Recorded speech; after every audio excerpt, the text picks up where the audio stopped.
Welcome to Penrose Learning, where we make understanding easy. In this video, I will show you how to make a concept car in Blender. First, gather your inspiration and reference images to define your design vision. This crucial step helps establish the car's overall aesthetic and proportions before you even open Blender. Think about the vehicle's purpose and unique features. Having a clear concept will guide your modeling process effectively, saving you time and effort later on. Next, set up your Blender workspace by importing your chosen reference images.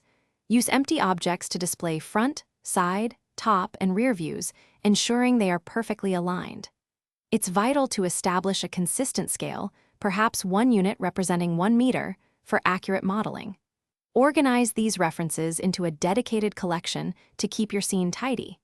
This foundational setup provides a solid framework for your concept car. Now, let's dive into modeling the car body.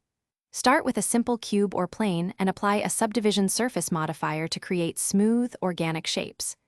Use either box modeling, extruding and scaling faces, or poly modeling, building from individual vertices and edges to sculpt the main forms.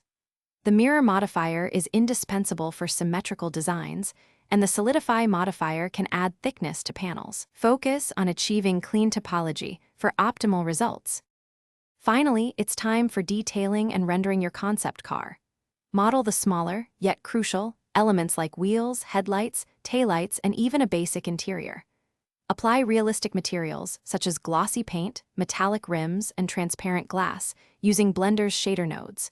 Set up a compelling lighting environment and choose dynamic camera angles to showcase your design. Render your masterpiece to bring your concept car to life with stunning visuals.